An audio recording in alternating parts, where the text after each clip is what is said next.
Hey everyone, this is Troy Weidman, Director of Strategy with Reaching Higher, with my, first and foremost, my dear friend, David Bazzetta, on the Stories of People Reaching Higher podcast. We're changing the format of our podcast to really celebrate stories of people reaching higher. And today you get the opportunity to hear my good friend. He's my co-leader of Reaching Higher, David Bazzetta. So David, share a little bit about yourself. I think you call it your mosaic. Thanks, Troy. It's a real honor and pleasure to be here with you today, working on, I think, what's going to become a very important aspect of reaching higher and our ability to share stories, because that's what life is. It's just a compilation of stories, and mine happens to be unique for a number of reasons. But at the end of the day, my objective is just to share that story with you, as I have a number of times in the past. But starting with my mosaic, it's pretty straightforward. I had a father who worked at Chrysler for a number of years. So my first job out of college was a Chrysler management development program in the early it was actually 1983. I am also a father. I've been married to my beautiful wife, Cheryl, for more than 40 years now. Wow. We have two beautiful daughters, Sarah and Ashley. We have four absolutely amazing grandchildren, Ben and Emma and Charlotte and Samuel. It's the best, isn't it? Grandchildren. It is. I heard a quote the other day from a colleague, actually. He said, I believe people that said you can actually love grandchildren more than regular children. And I don't necessarily do that, but I know what's meant by it. It's an unconditional love. And so I'm very blessed to have had a rich career, not only at Chrysler for 20 years, but now also 20 years as a management consultant in the chemical industry with BASF. And, I'm fortunate and lucky enough to work with you and the amazing team at Reaching Higher for the last 4 or 5 years. I'm also an adjunct professor at Northwood University, where I designed, developed, and now teach for the last 5 years a class called Ethical Leadership and Moral Development. Yeah. Which probably leads into the big piece of the mosaic, which has to do with an event that took place, but I'm sure we'll get into the details in that in just a minute. We will, but also I think you skipped a few titles in significant roles that you have, and that you're a doctor. You've gotten your doctorate, you're published, you are an entrepreneur, and you're a whistleblower, and you don't shun from that title anymore, do you? I do not. It's actually one that I'm extremely proud of. It led to never had any intention, especially at 50 years old, going into and trying to attain a doctorate degree. It was undoubtedly the most difficult activity that I embarked on. While I was doing that, I was also working 70 plus hours a week with BASF and some of the other work that I was doing. But at the end of the day, I was guided. Again, it was almost as if time was irrelevant, and the story that I was able to put together, the research that I was able to do, that now has led to opening doors and experiences that in a million years would have never happened. So I look back at that event, that whistleblowing event on January the 14th, 2000, and can point to that now 20 years later and say, boy, that was one of the best days of my life. That's what we're going to unpack today. But, we really wouldn't give it justice. And I believe now you've discovered foundationally where it all started, and that's in your formative years when you were a youth. Talk to that a little bit more. Yeah. And a lot of the things that I'll share with you is not only actual experiences, but they're also rooted in the research that I was able to do. So I'm able to align my behavior, the way I led my life, not knowing exactly why I was, but now having gone through 7 years of research and writing the dissertation. I understand why. And so it starts with, from the time that we're born, we are inundated with internal and external influences that help shape our moral development. The churches that we go to, the people that surround us, from our immediate family to our friends, and at a very young age, children are basically making decisions to avoid punishment. Yep. But the structure that we build from the time that we're born stays with us for the rest of our life. And what we're able to do is to adjust that based on experiences and based on feedback from decisions that we make. So one reference that I think I was able to look back on with the help of going through the Reaching Higher for Pros is it allowed me the opportunity to explore areas in my past that I hadn't put two and two together. And so a particular example, I was in high school, I was very active in sports, but on one particular day, I didn't have a car, didn't have a ride to school, so I had to take the bus. And I got on the bus, didn't recognize anyone because I hadn't taken the bus that much. Well, it's not really cool to take the bus, is it, either, No, it David? wasn't. It wasn't. So it wasn't by choice that that I was taking it, but I had no other way to get to school. And I noticed right away that there was a girl who I knew, and she was being picked on unmercifully. She was not allowed to sit down. Her name was Dina Anderson. And now 50 plus years later, why do I remember that name? I have no idea, except that it is firmly embedded in my structure. And I remember with just getting on the bus and seeing all this happen, I was actually pretty shocked that I was right in the midst of it. Without thinking, I immediately went back towards where she was. There was an empty seat that no one was letting her sit in. I not only pointed for her to sit down in the seat, but I sat down right next to her. It immediately led to more taunting from other individuals, but it didn't matter at that point. She was able to sit down. I was sitting down next to her. She came up to me afterwards and said no one had ever done that for her before, that she's always picked on, and she was very appreciative. Didn't something happen, 3 years later? You were a sophomore 3 years later after graduating high school, and the impact that had on her? Yeah, it was actually right after graduation. It was at one of the graduation parties. She came up to me, and she just said that she remembered exactly what I did and that day that it happened. And it just changed the way that she was able to lead her life after that. And it was also her ability to change the way that she thought of people, and that she didn't have to allow herself to be bullied, that she could have the confidence to do that. And she thanked me again. So it just is something that stuck with me. So again, through the pros class, I was able to explore that, put two and two together, and I remember sharing it in that class as well. You know, David, but not everyone else knows that I actually played collegiate basketball for Coach Campy at Oakland University. I then was a high school basketball coach for 14 years. I love basketball.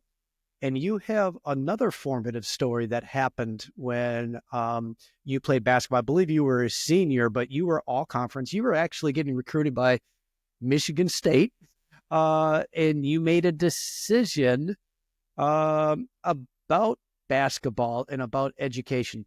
Yeah, so that each and every decision that we make is based on a process. And that process, in most cases, is instantaneous. It's deeply rooted and aligned with the structure that I talked about earlier. So all building up through childhood. Is it true that sometimes you don't have time to make that decision too? Yeah, and this is really key when people talk about ethics, when people talk about leadership. It's really tantamount to understand that the decision-making process is an instantaneous process. In other words, boom, this is what I'm going to do. That's the voice in your head. Now, you can override that voice.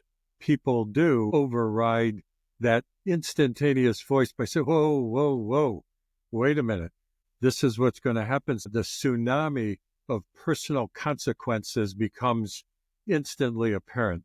And 8 out of 10 times people say, oh, boy, nope, override. I'm not going to do that because this, and this is what could happen to me. In the instance that you're talking about, senior in high school, I was a good high school basketball player, varsity from the time I was a freshman. A little better than good, David, if Gus Ganakis and Michigan State's looking at you. But I was faced with a decision at that time. The school wasn't really going to go too far in terms of the playoffs, in terms of any postseason games. And so the coach with many of the scouts in the stands, one of the last games of the season, came up to me and said they were making changes and getting ready for next year. I was a senior. There was a couple of other seniors, and they were putting a sophomore in my place to start the game. And I said, well, okay. I mean, I don't understand because there's people that are looking at me here for what could be my future going forward. And he said, that's my decision, take it or leave it. And this was just before the game was ready to start. So people were in the stands. We had already gone through the pregame warm-up. And when he came and said, this is the starting lineup for me to take it or leave it, I said, you know what? I'm leaving it. That's it. I'm not going to subject myself to what you're doing for next year and the year after. It's not just about me. Obviously, it's about the team. I'm out. I'm done. And he said, well, you can't do that. And with that, I walked out, went, took a quick shower, and just left came home, told my dad what had happened. He was obviously at the game and saw that I wasn't playing. And it was, it was a very, very difficult decision, but I never regretted it, not for one single second. Wondered why I had the courage to do that. Other teammates came up to me afterwards and said they would have never done that. Why didn't you just stick through it? Why didn't you just be humiliated? You would have got into the game sooner or later. And I said, that's exactly why I made the decision that I did. So I'm going to fast forward to 2000, Istanbul, Turkey. You were an executive with DCX, and we'll talk about that here in a minute. But it was the top 100 executives for DaimlerChrysler, and you were there for meetings, and you were getting ready to leave, and you had to make another one of those decisions. Share a little bit more about that. Yeah, this is kind of the third leg of the three-legged stool here in terms of what I was able to reflect on and put these very important pieces together. We were in Istanbul, Turkey. It was actually at a very dangerous time worldwide politically, with Turkey being very close to Iraq. And there was terrorist cells in and around that area. We were confined. We weren't allowed to go anywhere unless we went in a group. And one individual from Canada was traveling with us. And then the day of departure, we had been there a week through various meetings. On the day of departure, we got taken by police escort actually to the airport, where we just turned over our documents, and they went through the approval process for our documentation. And there was one individual in the group who was kind of singled out. There was the gentleman from Canada. Well, the others from our group had already started going through security, started heading toward the gate. And this individual was still hanging back, being questioned and just telling everyone else, go ahead, go ahead, go ahead. And for some reason, it didn't look right and it didn't feel right. And he kept telling me, go ahead. He didn't know how long it was going to take. And I just said, look, if you're not going anywhere, then I'm not going anywhere. By that time, the rest of the group had actually gone through. So it was just him and I on the side. And so they finished up. It was more than a minute or two. And I waited for him, and we both went through and made our way to the gate. And as we were heading that way, he said, out of all those people, why did you choose to stay back with me until I went through? And I said, well, truthfully, I would hope someone would have done the same thing for me. Again, Yeah. one of those instant decisions, never regretted it, but he never forgot that also. And when he retired from Chrysler at his Yeah. retirement party, he came up to me and asked me if I remembered that. And I said, yeah, of course I did, and said that he never forgot it. I love that because I think sometimes we think about these choices are just for ourselves. And look how they are for others too. Yeah. And the impact that it has on others. Absolutely. Yeah. So let's set the stage a little bit because you spent 20 years with Chrysler, DaimlerChrysler. Then after 20 years, what level were you at? Share with everyone. Yeah. I was blessed and I was very fortunate. I said yes to anything and everything that was put in front of me, whether I could do it or not, whether I've ever did it in the past or not. I just always said yes for every opportunity. And the money was phenomenal. The status was unbelievable. And I had a lot of responsibility. I was earmarked on a team of 7 individuals by, at that time, Bob Lutz, who was just under Iacocca. And I was picked for a team that traveled around the world. I was really, really fortunate, and my career was on a upward trajectory. I was being rewarded, it seemed like, constantly with money and stock options, and we had never had so much in our life. Thinking back to when I was working 3 jobs, Yeah. this was unbelievable. And I became very, very good friends and trusted on a level that most others weren't trusted with the CFO at the time at Chrysler. You were a And direct report to the CFO at the I end? was not. I met with him every day, though, Okay. at 5:30 a.m. I met with him for an hour every single day, and he would give me assignments. So I wasn't on paper a direct report. Got He it. would give me assignments, and typically assignments that no one else would do, and that he couldn't give to anyone else. So I loved it. I loved every single minute of it, and every day was a blessing. I Yeah. absolutely loved it. You got a big promotion. I think you had to go over to Germany. Daimler purchased Chrysler, the merger that happened. So talk a little bit about the promotion and how that went. Yeah. So through the work that I did traveling around the world, I was rewarded handsomely at the time of the merger, and I was elevated to a director level, one of the top 100 in the organization of more than 100,000. And I was the head of North American audit. I knew where all the skeletons were buried and things like that. So it was perfectly logical. Talk about that real quick and what you were told upon meeting with your new boss. Yeah. So word of the announcement, my new position was made corporate wide, met with my new boss, and the very first words out of his mouth were, I did not pick you for this job. You were put into this job by the CFO. And my immediate response was, that's good to know, and I'm glad to be here, and I will do a better job than anyone has ever done in this job. And so, again, thinking about that, I wasn't being rude, I wasn't being unprofessional, but I wasn't going to be intimidated by someone saying, I didn't pick you for this job, so watch out, which is what his message was. So, yeah, at least I knew where I stood instantaneously. And that then became the beginning of a very aggravated 2 years, 2.5 years. And so then that kind of leads into a meeting that you attended in Stuttgart, Germany with other executives.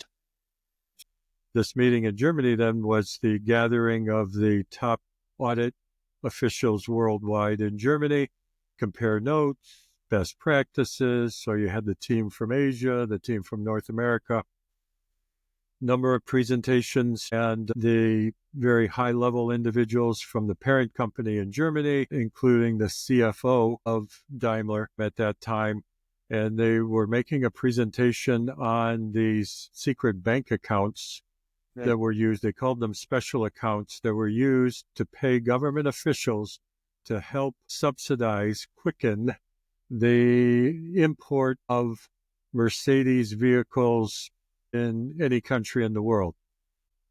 It was fully allowed in Germany. It was at the time prior as a standalone company in Germany, it was not a big deal. Once they bought the U.S. company and the stock was listed as a stock ticker symbol DCX on the New York Stock Exchange, suddenly now Security and Exchange Commission and the rules and regulations associated with that came along with that. And my question, very innocently, was, after raising my hand, I said, what are the plans to eliminate this practice, because it is a foreign corrupt practice. It's against the SEC regulations. I'm sure everyone knows that. So what are we doing to get rid of these? But you could hear a pin drop. You could have heard a pin drop. And all heads turned around and looked at me. And they called for a short break. We went out in the hall, and I was surrounded by individuals who asked, why did I ask that question? And anything and everything that I heard and saw in these types of meetings stayed in these meetings and basically was never to be talked about again. Wow. So how long did you stay with DaimlerChrysler after this? 4 years. 4 years. So talk about these 4 years then. After that decision, after that choice in that meeting, what was it like?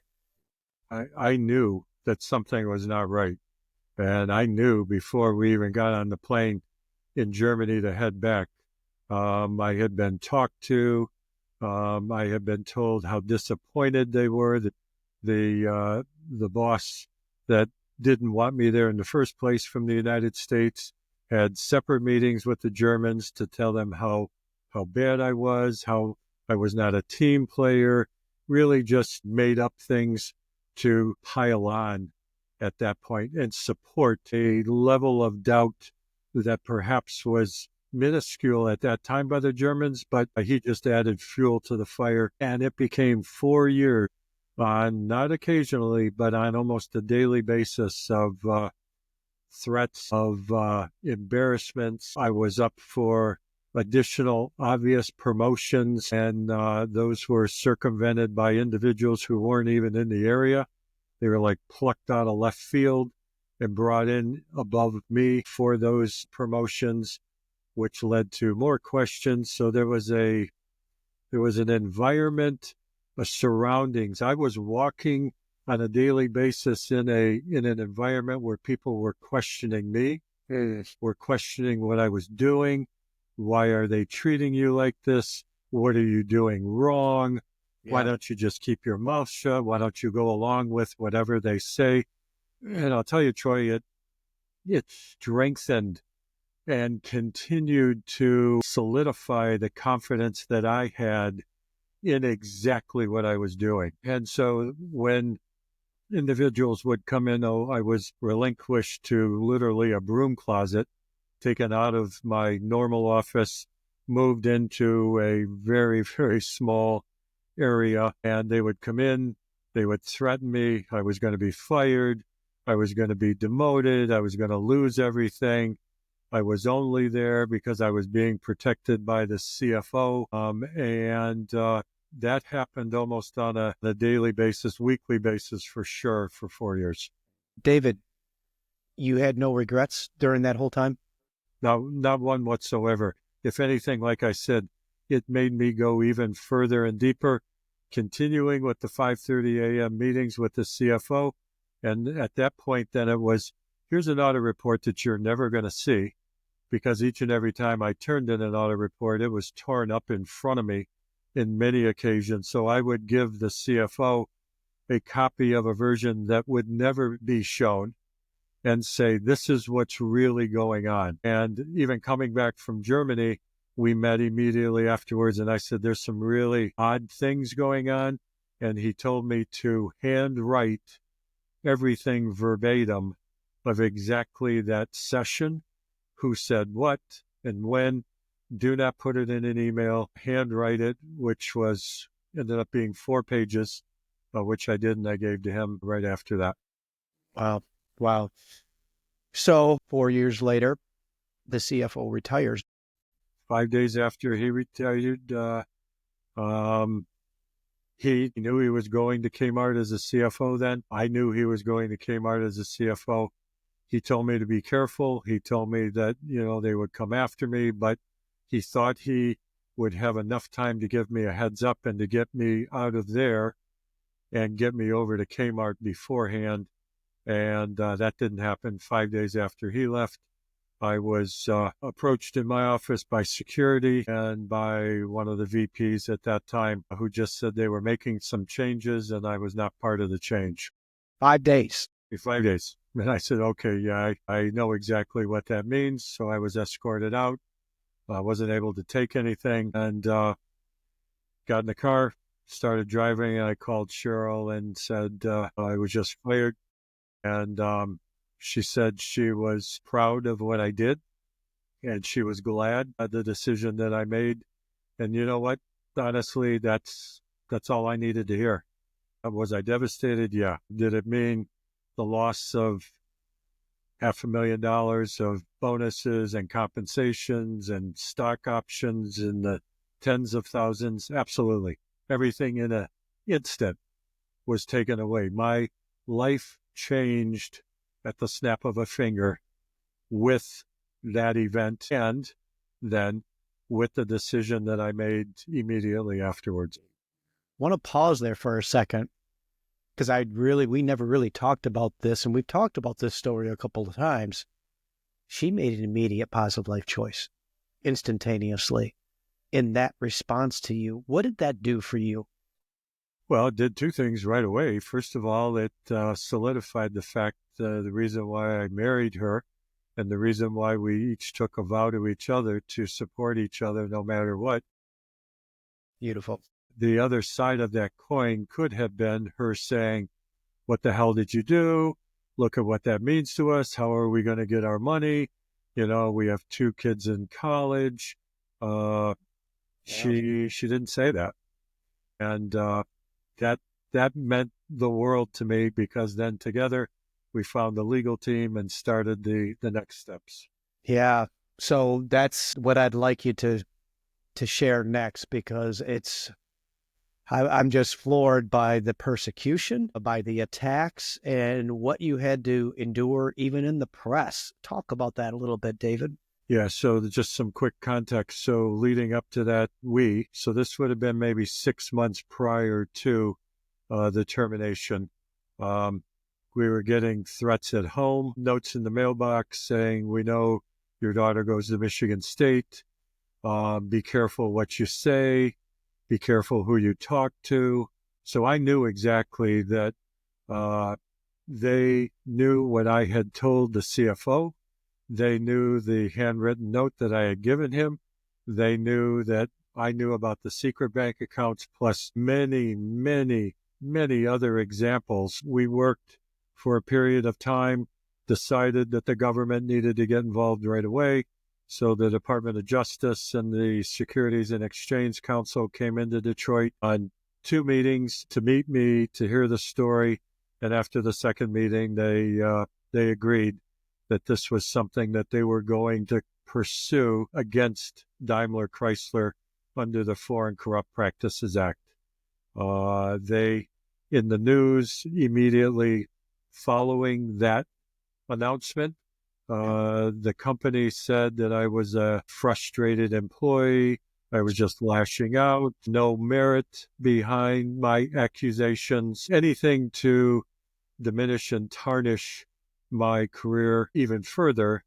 The press was hounding us. Sarah, my daughter at the time, she was working for the Argus Press.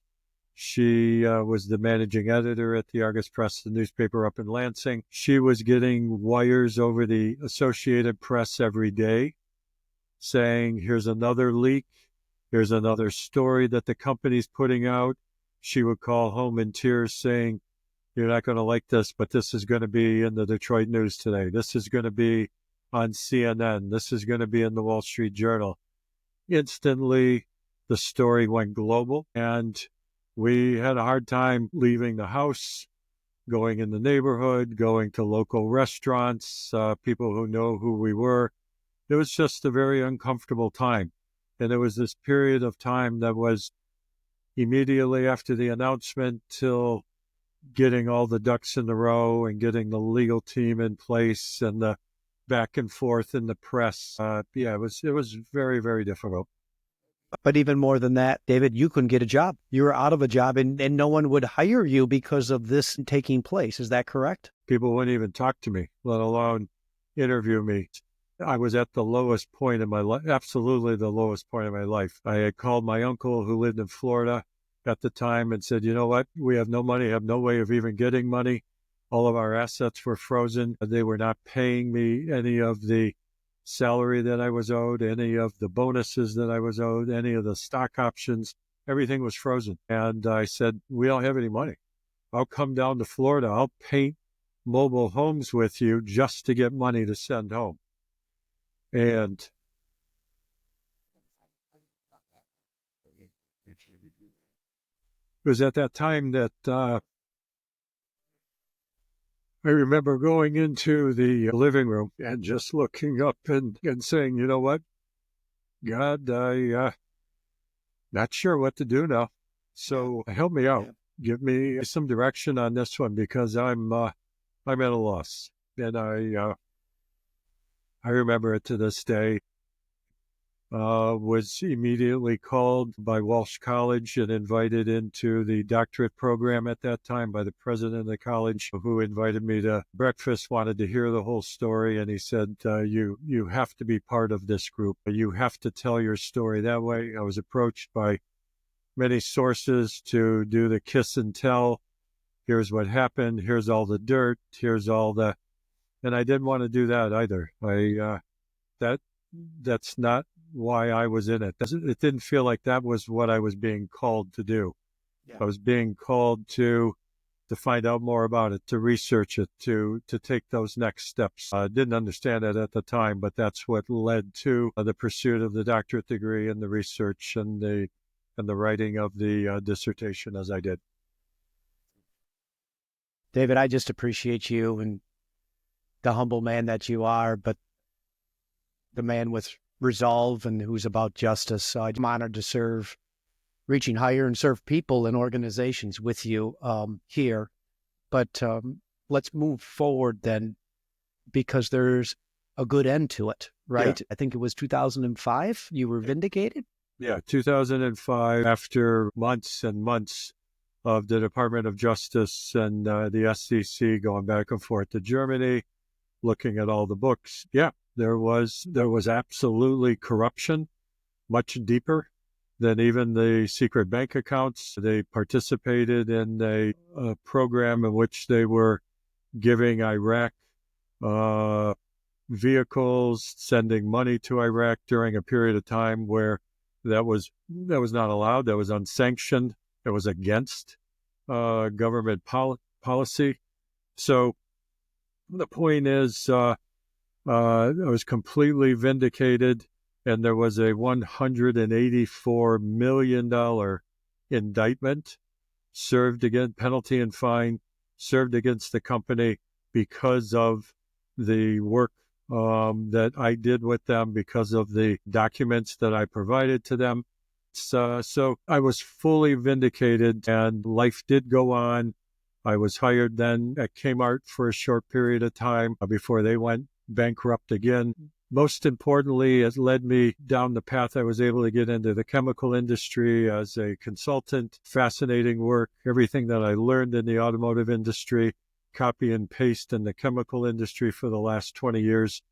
But most importantly, Troy, this final chapter, which hasn't been written yet, but the beginning of this final chapter is that I was able to understand in 335 pages in a published dissertation, I was able to understand exactly what happened, why it happened, and the impact that it had not only on me, but in many, many, many other people in the world just like me. At first, I was embarrassed, never really said that I was a whistleblower. And through the 200 plus people that I met and interviewed during my research, it boiled down to one conclusion that I was able to draw. And that is, it is a product of a decision-making process that is called the highest level of moral development. the bottom line is I'm now reaching young people who are going through a class at Northwood University, a required class called Ethical Leadership and Moral Development, where I'm able to not only tell my story, but also shape the ethical theory and moral development concepts into an application that is based on case studies, that's based on real world scenarios. What would you do type thing? Yeah. It's just inspiring to me, David, because enormous struggle that I can't even imagine that you're going through, like that phone call that you had to make to your uncle in Florida, the enormous struggle there. But I hear in your voice, never any regret. Never any regret. And those are two very, very different things. I want to also point out that you started a practice that gave you enormous resilience while you were in that struggle, and that was daily affirmations. Not only changed my mindset, but also completely instilled a foundation of daily reflection and affirmations. It also made me believe that everything happens for a reason. And those daily affirmations are very, very simple. I will do something great today. Today will be the best day ever. And when I first started saying today will be the best day ever, I was in a elevator in Houston, working with BASF at that time, going up the elevator, and there was an older couple in the elevator, and I had started practicing this. They said, how are you today? And I said to them, today is the best day ever. And they looked at me in shock, and they said, well, what happened? Did you win the lottery? What happened? And I said, no, today is the best day ever. Yesterday was the best day ever. And you know what? Tomorrow's going to be the best day ever. And so to this day, as much as I can, every time someone says, how's the day going? I say, today is the best day ever. Because at the end of the night, when I do my reflections and my meditations, I can always find something that helps point to a reason. It might be a small reason, but I can find something like this conversation we've had today. This is something that today will make today the best day ever as well. And I will learn, laugh, and love. Everything I do is for a purpose. And those are quite simply my affirmations that I make on a daily basis. Thank you for sharing that, my friend, because that encourages me when I ask you how you're doing today. Or that's David Bazzetta, my friend, and how he responds. And so, as we close, David, you have a passion for reaching higher. In one of our 8 leadership pillars that we teach positive life choices, and one of the staples and one of our core values is affirmations too. So, why are you so passionate about reaching higher? Why are you so passionate that our cause is to reach youth and serve everyone? Yeah. So while I was at Chrysler invested a ton of money in the 5 or 6 of us that traveled around the world. I had an opportunity to meet some unbelievably gifted individuals. One of them works with us now, Chuck Wisner. Yeah. They introduced me to concepts that I have held to this day. And it is my belief and my desire to continue with reaching higher because of the ability that we have through the teachings and the offerings that we provide to youth and to adults, whether it's adults in organizations, adults coming out of recovery, adults hoping for a second chance in life. Everyone needs help. Everyone needs the ability to see that light, to see the light that I saw when I was in the family room looking up. I saw the light. I saw what that meant. And by what reaching higher provides in terms of the pillars, in terms of the takeaways, it's information, the playbook, the vision map. It's information that can stick with people, not just in the 8 weeks that they go through the course, but for the rest of their life. And that's why I'm passionate about, because we've only begun to scratch the tip of the iceberg. And with the 25 years of foundation that we have under us, with what Susie's done, And with the work that we continue to do collectively as a team, it's the sky's the limit. And we talk about that all the time. And I'm just very proud, very thankful. And again, everything happens for a reason.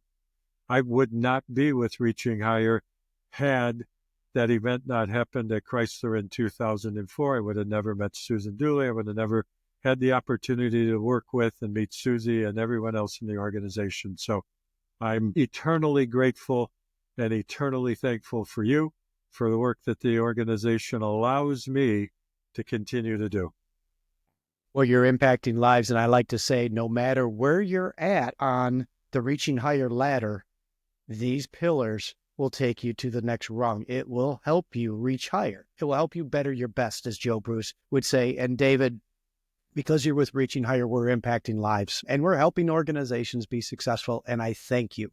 I thank you because personally, you're a dear friend of mine and have helped me grow immensely as I serve Reaching Higher too. So thank you so much for today. And I hope you enjoyed the podcast. Thank you, David. Thank you, Troy.